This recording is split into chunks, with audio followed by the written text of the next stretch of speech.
Hello, everybody. My name is Eli Hollingsworth, and welcome back to Against the Current, a The Chosen podcast. For today, I am joined by the one and only Dallas Jenkins, creator and director and writer of The Chosen. Hi. Hi, Eli. And I just got to say right off the bat, before you say anything, I'm doing this because you were right. I tried to throw you off the scent. I'm going to congratulate you. I think we did a decent job of throwing you off the scent. You did. But yeah, you were. I can now finally talk about the walking on water sequence. And I wanted to talk to you about it before anyone else because you cracked the code before anyone else. So congratulations to you. I don't know how many who are watching right now know. And the reason I'm hijacking your podcast right now is because I want to congratulate you without you having to brag. But it was like a year ago. No, it wasn't that long ago. It was because it was when we were filming. So it would have been in like April or so. My director of photography, Atticus, did what everyone was told not to do. He put a picture up of a blue screen, and which in a vacuum wouldn't be a big deal. And he's like, it's just a blue screen. I was yelling at him, and he's like, it's just a blue screen. I wasn't even supposed to know anything. But then you connected that to me being in the parking lot where you saw the boat, and you were like, I am 95% sure they're doing the walking on water. And so I saw your comments, and I was trying to throw you off the scent a little bit. And then I think, what was it? I got to ask you, what was it that ultimately made you think we weren't doing it? Was it just because you didn't see anything else and you just thought, well, maybe I just was wrong or what? The thing that ultimately made me decide, okay, well, I guess they're not doing it anymore. You said something about like the weather in Texas, and you were like, this weather makes me think it might not be that hard if we were to shoot the walking on water. And I was like, well, I guess they're just like, I'd lost all hope that you were doing the walking on water. I was just like, well, that was just a dumb thing for me to say. I don't know why I thought that. It's just not happening. Yeah. So Yeah, well, I saw you making comments like that, like, well, I'm not right about everything. Obviously, I was wrong about the walking on water. And my wife was like, man, when he finally sees it, and she's like, you've got to congratulate him. And I said, no, I know. And I plan on coming on just to tell the world that you cracked the code. I know Snipe Life, Brandon Snipe, he seemed to figure it out in the last 2 weeks just based on kind of where the story was going. But I think you had intently tried to not get your hopes back up. I think you were probably didn't want to read the tea leaves there. But anyway, I just wanted to say congratulations. You were right. I'm proud of myself for throwing you off the scent, but without actually lying. But what did you think? I just want to know before we go. What did you think when you were watching the episode? When did you know, oh my gosh, they might do this? yeah, it was when like Simon was by the boat. Right. And like you just see the storm clouds. Like I just looked over at my brother who's sitting next to me. I was just like, my jaw like dropped. I was just like, I can't believe I was right. I can't believe it. I actually predicted it. And it just made that scene so much better. Like for me personally, watching the events leading up to it. Jesus talking to Shmuel. I didn't even care. I didn't care anything Jesus said to Shmuel. Oh, we'll talk about that. I want to ask you about that in a second. I didn't care what he was saying. I was like, the next scene better be the walking on water. Otherwise, I don't know what I'm going to do. But this is crazy. Like I just got so excited when just seeing the storm clouds, hearing the thunder like in the background of the sound effects. I just got so excited. Do you think maybe we would do a cliffhanger? I was like, maybe they'll just like skip over it. Like they'll just like. Just not even address it at all. Like they all of a sudden they're just on the other side of the thing, and they're just like we're here. So that would be so cruel. That would be so cool. Well, anyway, sorry, I didn't mean to hijack your podcast. I just want to congratulate you and also acknowledge that you were right, and that was well done on your part. So good for you. Well, I mean, I was almost to the point where like the next thing I was gonna do. The next way I was going to contact the team or anything to ask you was I was practicing like my groveling. I was about to beg you to come on to my podcast because I was so desperate. I was like, there's got to be some way I can get him on here. So I'm glad you decided to reach out because I was to the point of begging you to come on. Yeah. So I'm glad. Well, and the woman in our team, Mac, who is the one who reached out to you, I said to her, I go, please tell Eli Hollingsworth that I want to come on his podcast after the episodes come out. And she goes, are you sure? He's the one who told everyone. She was like almost like annoyed, kind of like, well, he's the one who tried to reveal the secret. And I go, that's why I'm coming on. The guy was smart. And she's like, I see. She got it. And she's like, oh, that's great. That's fun. But because the social media team was working so hard to make sure it didn't get out, that when you put it out, they were like, angry, but it wasn't like they didn't know who to blame. And I'm like, it wasn't Eli's fault. He's doing his job. So anyway, blame Atticus. Atticus exactly. Is the one to blame. Absolutely, Atticus' fault. So go ahead. You can talk to me whatever you want to talk to me about. All right. So can you talk about just anything about the scene at all? Just nothing is off limits. Yeah, and I mean now that it's out, I hope you in your video you give spoiler warnings, or maybe you can do a little tag at the beginning. But yeah, no, I'll talk about it whatever you want.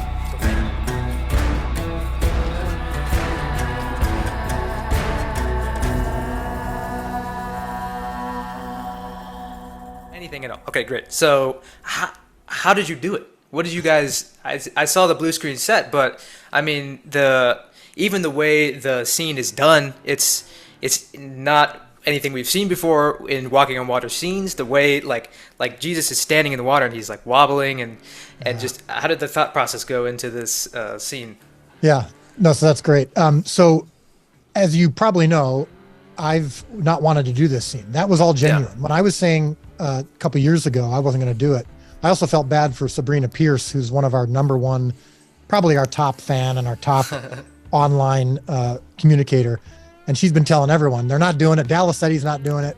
And at some point I almost wanted to reach out to her and go, I'm sorry. I'm turning you into a liar. But I genuinely wasn't going to do it. And the reasons were twofold. One, I didn't believe we had an emotional and spiritual way into the scene that made sense within the context of the show. Because as you've heard me say, we're not just doing Bible stories for the sake of Bible stories. We're trying to actually make a television show here, and good television doesn't just randomly do scenes that are cool just because they're cool. So we're like, what's my way in that makes sense within the story that we're telling? And I didn't know that I had that. And in our my conversation with Jonathan that I did recently, that's on the Chosen app, and we had it on the live stream, and it's going to be in the Chosen app exclusively. He said, we talked about this, how he was like begging me to do it. He's like, you'll find a way. And I'm like, so there's that point. So we did find a way. And I think the whole sequence with Simon and Eden's miscarriage and that whole storyline, it became almost inevitable. It became almost like the walking on water scene was really beautiful emotionally because of the storylines that we're developing. And when we realized that we could make it, that it's not a faith problem with Simon. He has faith. He believes Jesus is the Messiah. He believes he's the creator of the universe. He can do anything. He's angry about it. He's angry. We thought, okay, that's actually really cool. So that worked. But then it was like, even if we could pull off the VFX, which I wasn't sure we could, water is the hardest thing to do VFX wise. Yeah. That's why the whole VFX community is in awe of James Cameron with Avatar. It's like water is by far the hardest thing. But even if we could pull it off, even if it looked decent, I thought the whole time people are going to be watching it going, oh, how do they do that? What are they doing? Oh, and if we make any mistakes at all, if you can see the seams or if you see a mistake, people will go, oh, I see how they're doing it. Oh, I guess. And they're taken totally out of it. And that's one of the reasons why we haven't done or don't want to do a ton of like the supernatural effects that require people to be kind of almost distracted by how we're doing. So anyway, this is a long answer to your question. But when we talked to the VFX team, I said, here's the things that we have to do or else people will be distracted. Number one, like you just said, if there's waves, then, and they just stand still and the waves are coming over them, well, then it's obvious they're standing on a platform. So we came up with this idea, because I was like, I'm no expert, but can they be standing on something that's floating? And we ended up getting blue floaties from like Walmart, those like blue mats that people can sit on in the water. Oh, yeah. And we said, if we stood on that, so what we did is we nailed those, we literally like screwed them into plexiglass or acrylic. Sorry, it's like the thick see-through material.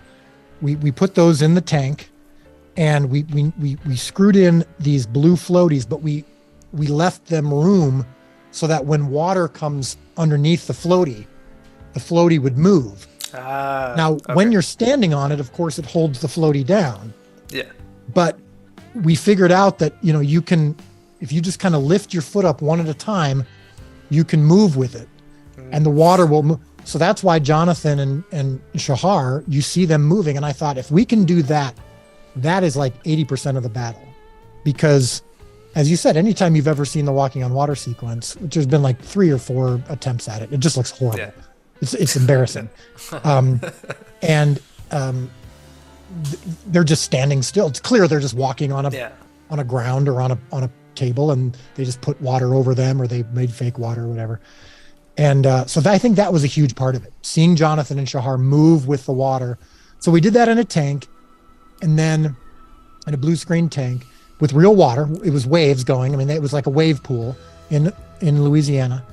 The problem with that is that it made a ton of noise. So all of the dialogue you're hearing is ADR, which is additional dialogue recording, where they all had to re-record their dialogue later, because the sound was so bad from from the rain machines and the sounds of the waves and all that. Well, then this team from Australia went to like their local lake or sea or ocean or whatever, and they literally filmed all of those waves and all that stuff. And they matched the lens and the focal lengths of our filming, and then they stitched it together with our water. So when you see Simon and Jonathan and Jesus, moving with that water, that's real water that we filmed. They added some fake water to it. Occasionally there were some waves that they added, but then they blended that in with their footage. Okay, gotcha. So that's a real, like when you see those wide shots, I mean, those are real waves that they filmed, and they just blended it in with our water. It was really extraordinary.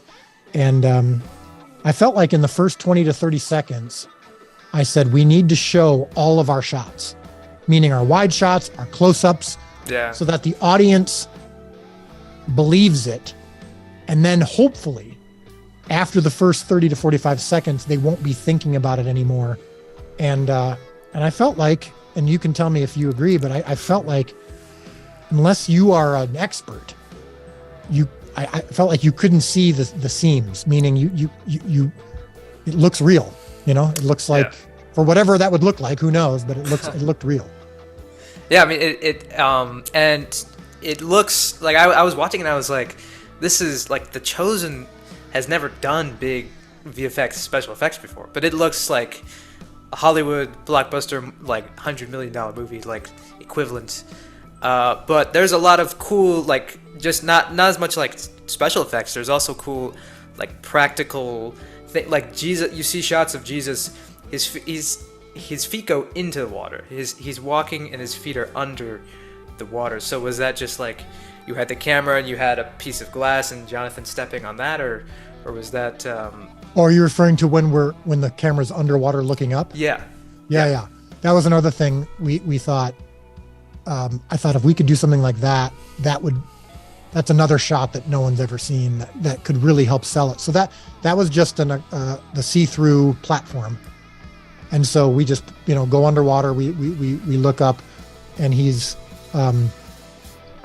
just walking on glass. I mean, it's like glass, but it's not. It's acrylic, or and then you just add in VFX kind of the movement of waves, so it looks like there's movement, and you add the flashes of lightning and stuff. But yeah, he was just walking on a see-through platform. That was one of my favorite shots. Whenever we would show it to people while we were working through the effects, people were like, ooh. So they thought that was cool. And then the silhouette shot when John first looks out and then he sees Jesus and he's silhouetted from the lightning. That was one that I thought, I was like, that's the moment when I hope the crowd actually starts to get excited. Yeah. Like that was like a really, because you see, like, there's this giant wave there, and you see just like, that was a beautiful. But that scene, that's what The Chosen does so well. You like, because I was thinking if they do the scene, they're gonna make it like Dallas is gonna put his twist on it, because that scene is like, it's you made it practical. You took it and then you subverted the expectations of what we're used to seeing with a scene like that, with a big miracle like that. So then Jesus' his feet are coming underneath the water. Like that's something. And I don't think we've ever seen Jesus walking from an underneath perspective. Like the only point of reference I can think of really is the Bible television series, miniseries, which, as you said, looks awful. Like it's just, in my opinion, it looks just a blue screen characters. But here you have authentic, lighting, because in the picture that the Atticus posted, you can see the lights up there. That's what gave me the idea. But it's a practical, really thinking through how would this really look like. So and you tied it in with like it's the climax of Simon's character arc, this story. So is that something that came along? That's something that came along in the process of writing Simon's story? Is just a natural development, or was that like some other kind of idea that you had? No, it's a good question. So when we were developing the outline for season 3,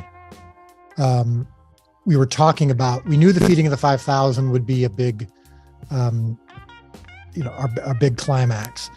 And we know that right after that is the walking on water. And I'm like, yeah, we're not doing that. And then we started, Ryan and Tyler were the ones who were like, well, what if we could? What would it look like? And we like what we always do with The Chosen is we take these Bible stories and we work our way backwards, and we go, all right, what could lead up to that, to make it feel real, to make it feel necessary, and to make it really impactful. And at the same time as we're developing our storylines for Simon and Eden for that season, we were exploring marital tension of Simon being away and what that would look like, and how Eden would start to, even though she thought she could handle this really well, it's not as easy when it actually starts to happen. And so it was like, as we were developing their storyline, we're going, that walking on water scene would be cool, because Simon would be saying, like, it's like an act of, it's not just an act of faith, it's an act of challenge.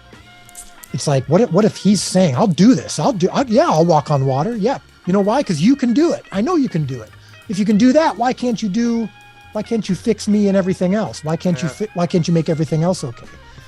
And it just started to become really interesting and plausible, like knowing what we know of Simon.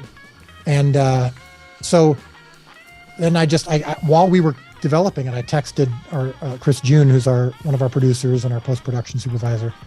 And I said, all right, before we go any further, if I told you we were doing the walking on water sequence, give me on a scale of 1 to 10, how confident would you be that we could pull it off?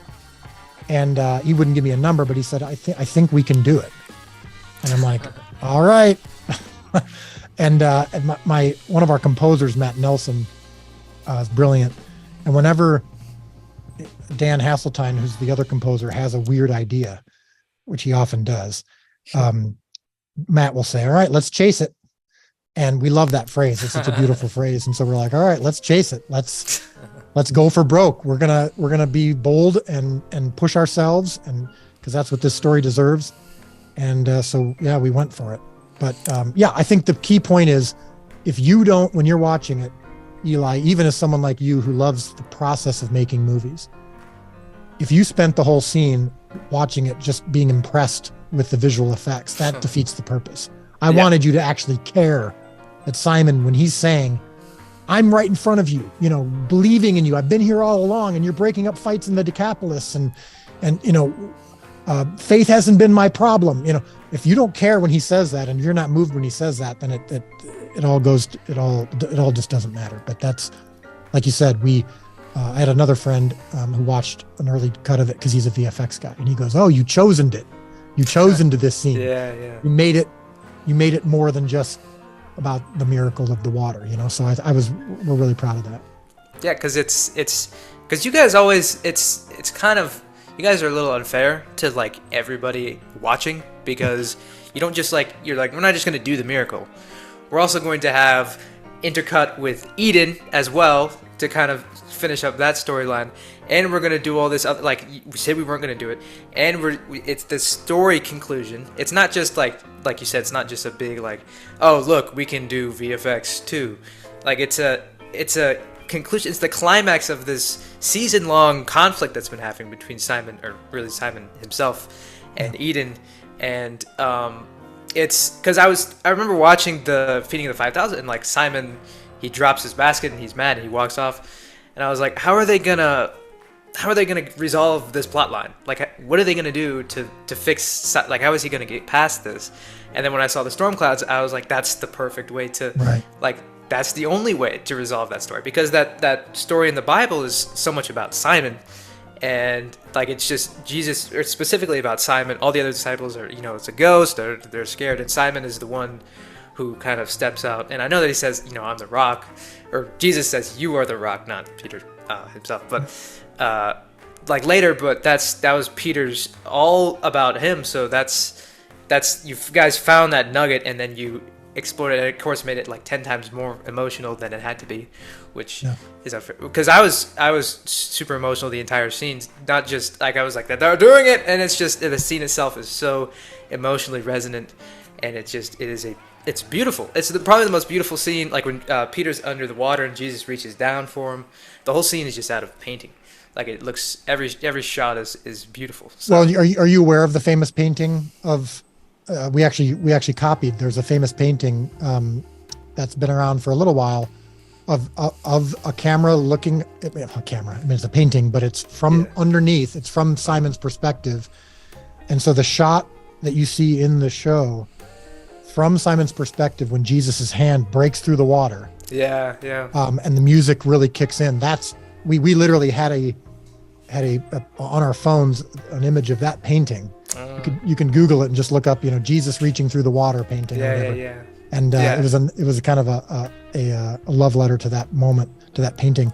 But I think it was Tyler Thompson, one of my co-writers. It was his idea to do the back and forth between Simon and Eden.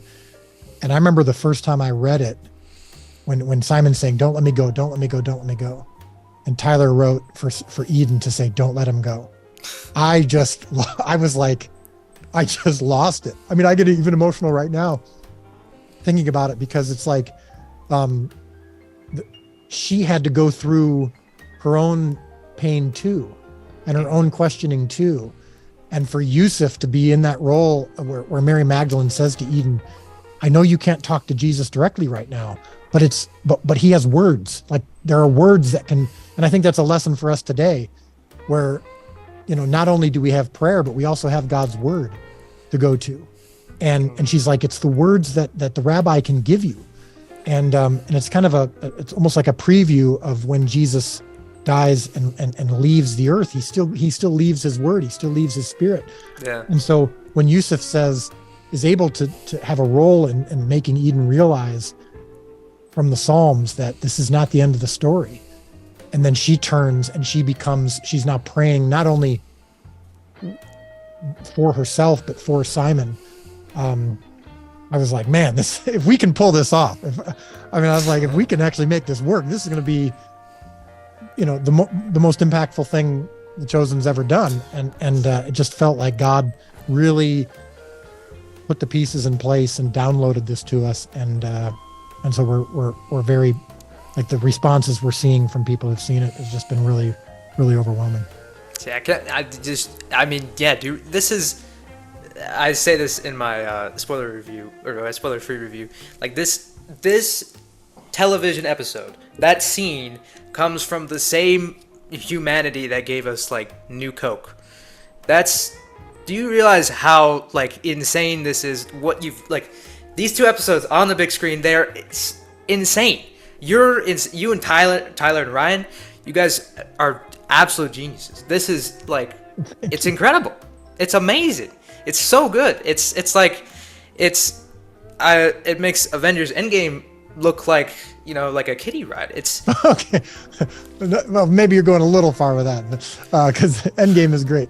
But what it means a lot to hear you say that, Eli, because what we want to do with this show is not only give people who believe a look at God's word and a look at Scripture and a kind of bringing it to a more visual audio place, so that you fall in love with the Bible even more. But then there's the whole point of wanting to make a good show. And like you love God. You've seen plenty of movies and shows from people who love God that you're like, I can't even watch this because it's so bad. Now, I'm not criticizing other people. I've made my own bad movies too. But what's really encouraging sometimes is when we make an episode or a scene, and this isn't the reason we do it, but it is a nice result that not only can live up to other shows and movies, but sometimes can maybe, I'm not saying better than, but like we can do things that actually haven't been done before. Because a lot of times I think we Christians as artists, we're always copying other people, and we're always like a poor man's version of what they do. Yeah. I'm like, it's fun sometimes to do stuff that actually hasn't been done by anybody before. And we were looking for ways, like we looked, there's another movie that I haven't even seen, but we watched on YouTube how they did a walking on water sequence. It was some big kind of superhero, and he walked on a lake, and he had a fight with this woman who was underwater, and they were two superheroes or villains, going after each other. So we watched how they did it. There's actually, and we thought that's cool. And we learned a few things from them, but like, let's go for broke. Let's be the people who are actually setting the standard sometimes. And, I'm not delusioned or anything. I know that we're not going to ever win an Emmy, and there's shows that I watch that have more money and bigger cast and crew than we do. But sometimes it's fun to just go, let's be the ones who do something that's never been done before. And I felt like we were able to do that in this episode. But again, to be clear, if it doesn't matter, if it's not spiritually or emotionally impactful, then it's a waste of time and money. Yeah, I mean, you guys did the hard work. You set it up story-wise. I mean, it's because it was the only way. You wrote it to where it's the only conclusion to Simon's and Eden, both their storyline. That's the only way it could have resolved. If they just teleported to the other side of the lake, there would be no way to conclude or finish that storyline. It's the only way. So that was just this is a big feat, because visual effects wise, again, it's a marvel. Like it visually looks amazing. I mean, I saw it once, but it's from that little experience, it was beautiful. It looks incredible, and I can't wait to pause it and just look at all of because it really is a beautifully shot like sequence. It's as good as anything anyone's ever been able to make. It's not just like a poor man's version of anything. It's our visual effects team, I mean, all our departments really stepped up.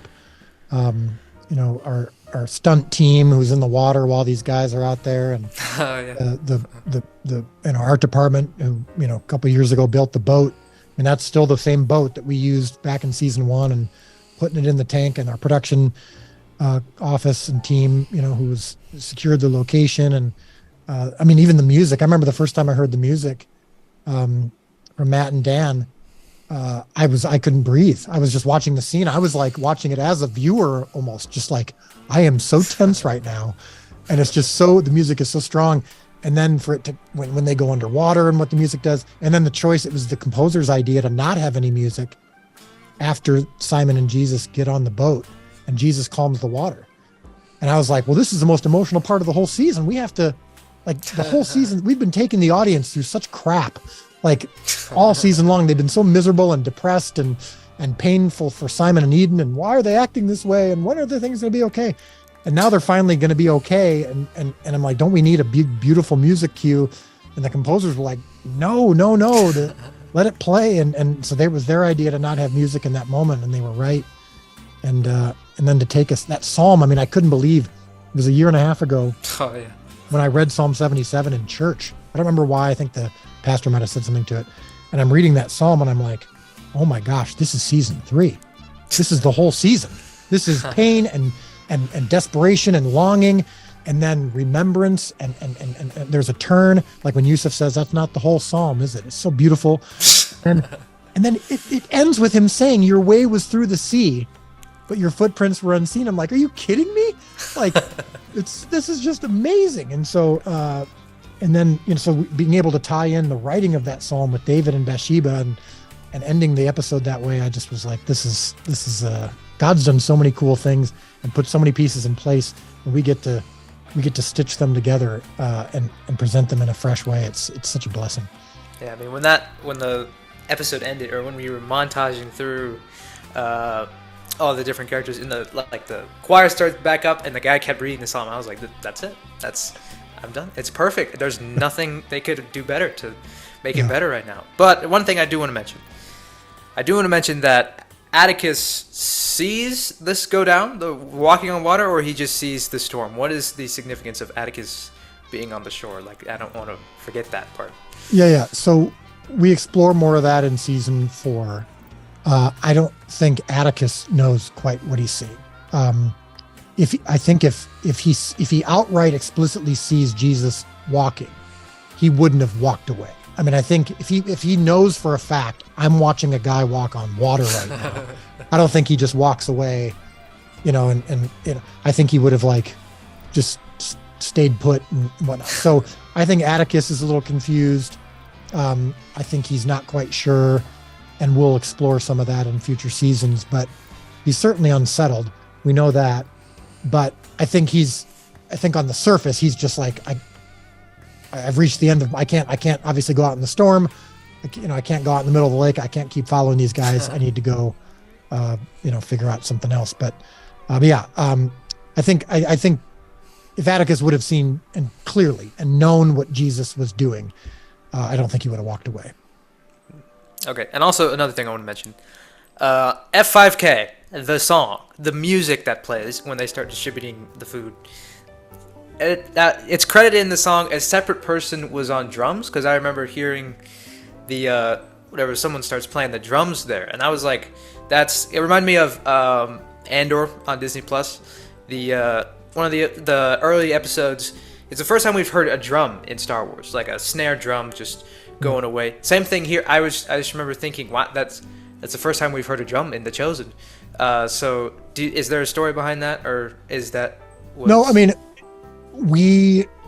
our position is there are no rules when it comes to the music, and it's one of the reasons when I first pursued Dan Hasseltine, who's a genius, to do the music. I've known him for 20 years. He's actually composed the score for the very first movie I ever made when I was 25 years old. And then he hadn't done anything composing since then until The Chosen. And he brought on Matt Nelson, of course, and who's also amazing. But I said, there's no rules, because there's going to be no rules in the show. We're going to do whatever's great. That's our rule. And so when it comes to music, it's what feels right. And they had this idea for kind of like, Jimi Hendrix at Woodstock, which is obviously way before your time. But that scene just felt like it deserves some kick butt, fun music. Like, again, we've been so tense for so long in this season, and in that scene, they're so tense. I mean, Jesus is actually being threatened. The disciples are being threatened. Now let's have some joy. And it's similar to the miracle of the fish in season 1. When it was just so joyous, the music. Yeah. So they just said, what do you think of this? And they went for this kind of electric guitar, drum. And I'm like, that's awesome. Who cares if we haven't heard a drum before? Why not? We haven't seen fish and loaves multiplied before either. So let's go for it. So just felt right. And whenever Dan and Matt have an instinct, 9 times out of 10, they're right. And, didn't you think it made the scene feel more? No, I was like, this is great. This is the best, one of my favorite music. When's the soundtrack going to be out? I mean, you can't say. Can you say? Yeah, I can say. I mean, it's it always takes us a little time after the season's over, so it'll come out probably in a month or 2. Okay, because I'm going to be listening to that, because that was beautiful. I mean, it was awesome. It's just a sigh of relief from all this tension building up. But I want to be respectful of your time. I'm good. I've got a little bit more time. You're good. Okay, great. So I want to mention, I don't know how much you can say, but I do want to mention, you just a few minutes ago got back from the writer's retreat, season 5, Holy Week. Is there anything you can say about that? We got to do season 4 first, man. I was on our annual writing retreat to plot out the season. Yeah, I mean it's Holy Week, so it we're going to really explore, as we always like to do, the fact that there are some pretty prominent Bible moments that everyone knows about that happened the week of Jesus's crucifixion. We still don't do the crucifixion until season 6, so we'll hold to that, but we cover a good chunk of that week. I can't say anything that's not in the Bible. I can just tell you we continue our tradition of finding different angles in to the same story. We don't change the story, but we find different angles in, and we make sure that everyone who's impacted by Holy Week and what Jesus does are people that we know and identify with. We're not just randomly just gonna, and then Jesus knocked over the tables and then everyone, the merchants were all upset. That scene needs to matter, and so that's true. We and you can here's a little hint. I'll give you this. When Holy Week happens, it's the Passover feast. So over 1 million people come to Jerusalem. And so that's going to include people we've seen before. So okay. When you know that by the time Jesus arrives into the Holy Temple, that the people there were lots of people there who were welcoming him with palm branches and are excited, and you can know that would, how would they know about that they should worship Jesus? How would they know that? Well, they've been told. Who would tell them? Well, people who've been impacted. So you can expect to see some previous people who've been impacted by Jesus. Okay. All right. That's okay. I'll keep that in mind. So since you said the big thing was you originally were definitely not, you genuinely did not want to do the walking on water, and now you decided to. Does this mean we could see more big miracles like this in the future that maybe you originally did not want to do? I can't think of one. There in my conversation with Jonathan that we're going to be, that we're putting in the app. He mentions the transfiguration scene, and I still have no plans to do that. Certainly not in the way that the Bible describes it, meaning we wouldn't change anything, of course, but we would. I'm just not the notion of trying to do a scene where Jesus's face is glowing and then you see that. It just feels very Return of the Jedi to me, and I'm just, it would. I'll just say this: it would take a lot to convince me to do that scene, and I can't imagine it, and it's not in our plans. So I'll just, I'll make that. And I'm not just saying that to throw people off the set. I mean, yeah, I believe you, but I guess we'll have to see till the season actually comes out, then, right? But if you think about it, Eli, between now and the crucifixion, yeah, there isn't, even biblically, there aren't, other than maybe the transfiguration. There's not a lot of spectacle. The spectacle is emotional, and the spectacle is when Jesus gets to Jerusalem. I mean, we're obviously, I don't think it's a spoiler to tell you we're probably going to be covering Lazarus, because it's a vital part of the story. Jesus raised Lazarus from the dead. He allowed Lazarus to die. Like, he could have healed him before he died. He allowed him to die so that he could raise him in front of people and prove God's glory. And for the sake of the disciples, for the sake of the people watching, and for the sake of his enemies, who, because of the resurrection, that was the official, all right, that's it. No more messing around. He's got to go. And so that's an important part of the story. So we're for sure obviously going to cover that. But there's not another, there aren't big, huge miracles that we would need to do for the sake of the story. Okay. And so we have Gaius. Gaius's plotline is still not resolved. I was pretty sure that was going to be resolved in these 2 episodes. So what does Gaius's servant not being healed mean for the season 4? How big of a part is that going to be of season 4? Gaius's story will be resolved in season 4. Okay, all right. There you go. Whatever story people think that Gaius is, we still get people asking me, just even a couple days ago, like, is Gaius the one who blah blah blah? Is he the one? Everyone has been from season 1 been going, all right, which one of them is going to be at the cross? Which one of them is going to have a servant healed? Which one of them is going to have, a son healed, whatever. And I think it's pretty clear by now which one Gaius is, but for the sake of those who don't know yet, I'll just say his story will be resolved in season 4. Okay. Because it could be Atticus. I don't know. Yep. I said that. That's not a real. I don't actually think that, but that was just. I saw someone say that in fan club. I was like, that would be subversive, but it wouldn't suit the story because by this point, especially by episode 7 and 8, like if it's not Gaius, then that'd be a little bit. Yeah, weird. no. After you've seen episode 7 and 8, it would be really weird.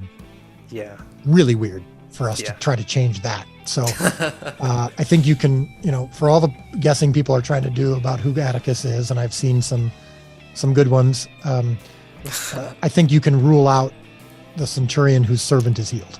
Yeah. Because now you've devoted, we have so much backstory surrounding that. That is, that's what we call mean storytelling, and we don't like that. So. Yeah, and you made a comment. I think I saw an excerpt from one of your recent podcasts where it was really good. You were saying, I don't remember exactly which storyline you were talking about. Maybe it was this one. You were saying that would be, was it subversive for the sake of being subversive? Yes. What was the term you used? Was it subversive? Yeah, subversive. Yeah. Or twist. A twist. Yeah. We don't like to do that kind of stuff where you're just basically toying with the audience.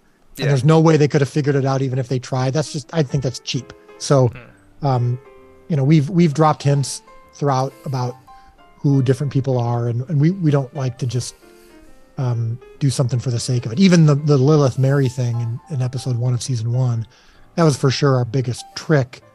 But even then, I felt it was plausible. And I think that if you're seeing her demon possessed halfway through the episode, you're like, if you know scripture and you know that we're showing main characters, you can go, oh, I wonder if this is Mary Magdalene. So, but Atticus is not the centurion whose servant is healed. Right. Okay. So, maybe last thing I want to ask you about. I want to ask you about kind of the intention. I want to be honest with you.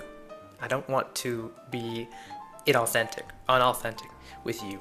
So, what I want to ask you about is the Mary and Tamar plotline. Can you explain that a little bit more for me? What were the writer's intentions with that plotline? That's all I'm saying. That's all I'm asking. Yeah, I'm curious what you mean in the sense that I don't know that I have much more to say than what you've seen. We sometimes our plot lines, our subplots aren't for reasons other than exploring our characters and what they go through in the process of working out their faith. Right. Okay. So, gotcha. I mean, I think an operating question that dominates The Chosen is what would it have been like to blank? Yes. What would it have been like to follow Jesus? What would it have been like to be a Pharisee who believes God's word and then sees this guy come along and say that some of what you believe is wrong? What would it be like to be someone who is healed by Jesus? So what would it be like to follow Jesus? And what would it be like to be a woman in his inner circle? What would it be like to be a Gentile and a Jew in his inner circle when Jews were taught always that Gentiles are pagans and wrong, and not part of the covenant?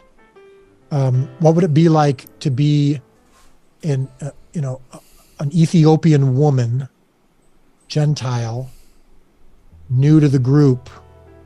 All those things I think are worth exploring, even if they don't specifically impact the plot line of Jesus's life, ministry, death, and resurrection. Right. Okay. So when we were plotting out the season, like we always do, we're like, all right, where are all our characters, and what is Mary going through? And all right, now they have to live together. Who would live together? Well, Mary and Ramah and Tamar would live together, because Tamar and Ramah don't have any place to live, so they'd stay in Mary's. Well, what's going to happen there? They're going to put them in a small situation, a small room. Well, you know what? That's going to be difficult. That's going to be challenging. And let's stop treating the women like they're saints. I think sometimes I think the show gets a lot of credit for honoring women, but you also can honor these women by showing them having the same issues that the guys have. Yes. So what are some of the things they would fight about, And I think ultimately when Tamar isn't willing to sell some of her jewelry because it's important to her, well, that's not a very Jewish perspective. Jews don't hyper prioritize items and relics. So that creates some tension. And what's the next outpouring of that tension? I thought that the ultimate climax of their relationship, the scene where the two of them are talking and they kind of come out with it. I thought it was a nice opportunity to show the difference between someone who is struggling to feel worthy, which I think is a good thing to do as a believer, and someone who has accepted their salvation and is now maybe not feeling unworthy enough. Maybe they should have a little bit more humility about it. I think both things are true, and we love to explore where both sides actually have some good points, like Shmuel and Nicodemus in season 1 of my favorite scenes. They're arguing about the Torah, and Shmuel is making some good points about why Jesus is a danger. Yeah. And Nicodemus is making some good points. So I thought Tamar and Mary were making good points that I think were relevant to us today. So does that answer your question? And can I ask you what makes you wonder? What made you ask that? I was wondering just because, and yes, that did answer my question. That's really what I was wondering. But I was also, because I was just thinking about how I understand the like intent behind that plot line. So then, how does it tie into the theme of kind of come to me all who are weary and heavy laden, I will give you rest? Because Mary and Tamar, their conflict is kind of separate from Jesus. He's not really involved in that at all. So how does that kind of fit into the overall theme of the season? Yeah. Well, I think some of them have already come to Jesus, right, and have found rest. And so one of the themes of the season is some people come to Jesus and some people don't. And we show when you do, you find rest. Mary says, he redeemed me. I'm never going to stop, feeling this way. I always want to live up to it, and she's like, well, so I think, even though in this season, you don't see Mary go to Jesus specifically for rest, she already has. And I think now they're working out their salvation and what that looks like. And I think Simon's going through something similar. And Eden's going through something similar. So all the disciples are at various stages. And sometimes you see Philip, who's of all the disciples leading into this season was the most fully baked and the most experienced. And then we get to, the latter part of the season and he has a total crash and burn because he's like, he says to Andrew, I thought I knew what I was doing. I thought I was good at this. And so I think we're trying to always show you that the walk with Jesus never stops being challenging, and you never stop having to recalibrate and surrender to him again and pursue him again. Well, all these plot lines, all in 7 and 8, they end on the most satisfying note that there's just, like you were saying, we like to show the points of both sides.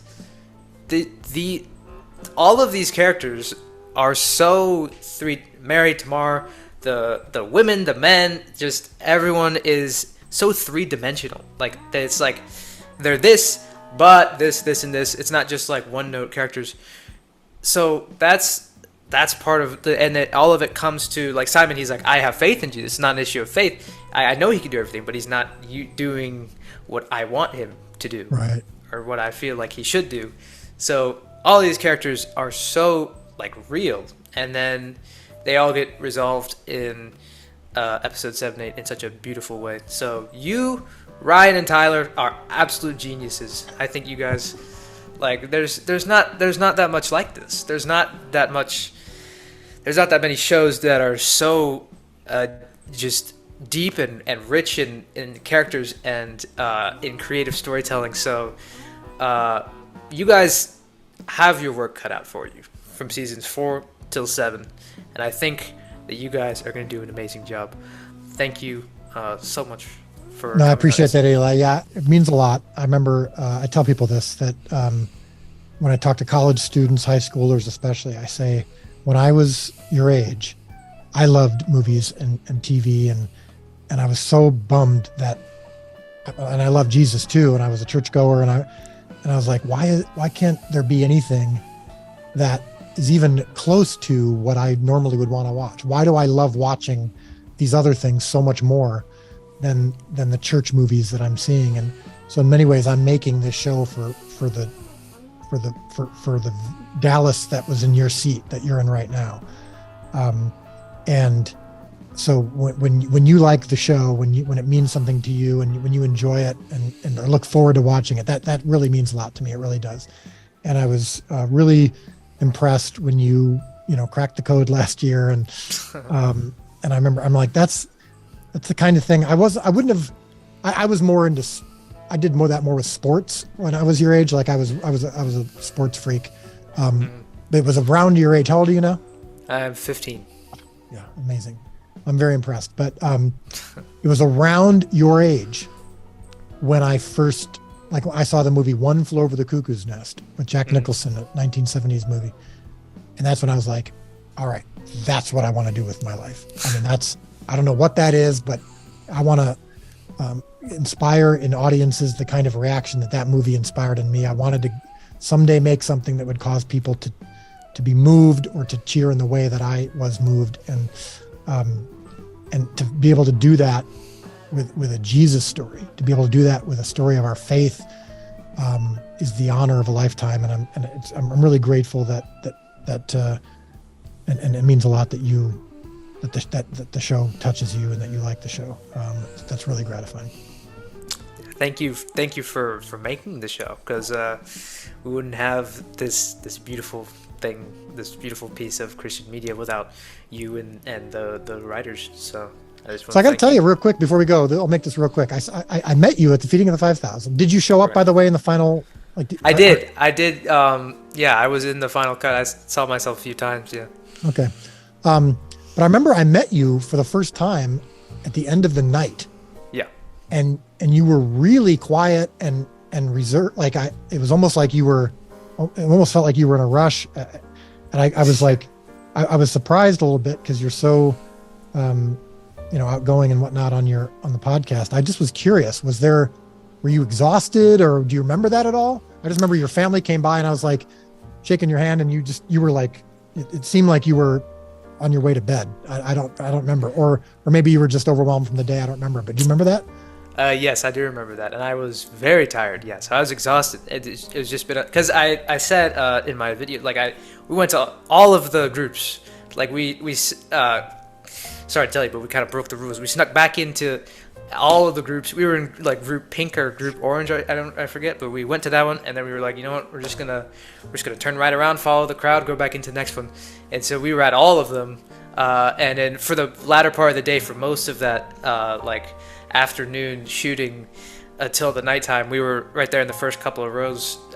So it was very exhausting though. It was some of the hardest stuff I've ever been a part of, but it was beautiful to see it on screen. But it was a very exhausted day, and it was just everything was in such a rush. It was oh, we're meeting Dallas, and I just didn't think I was just so out of it, but it went by very fast too. So it was Well, it was the most exhausting day ever, and I said I'm going to go to the parking lot and try to just give people the opportunity to say hi if they want to, and it went till midnight, and I was like, the next day I was like, I want to do that, I can't do it again. So I ended up literally, as all the buses were leaving the second day at the end of the night, I would get onto every bus and just quickly bump fists with everybody. But I unfortunately couldn't do the pictures. But yeah, I was just curious about that. But anyway, thank you for having me on. And again, congratulations on being so your detective skills. But then I feel a little bit of pride that I got you off the scent. And so I can't believe we still held on to this. I mean, I think by the time the show debuted in theaters, I mean, no one other than Brandon Snipe guessing it based on the story. No one knew. So it was cool. Oh, good, man. Thank you. Yeah, thank you. Yeah.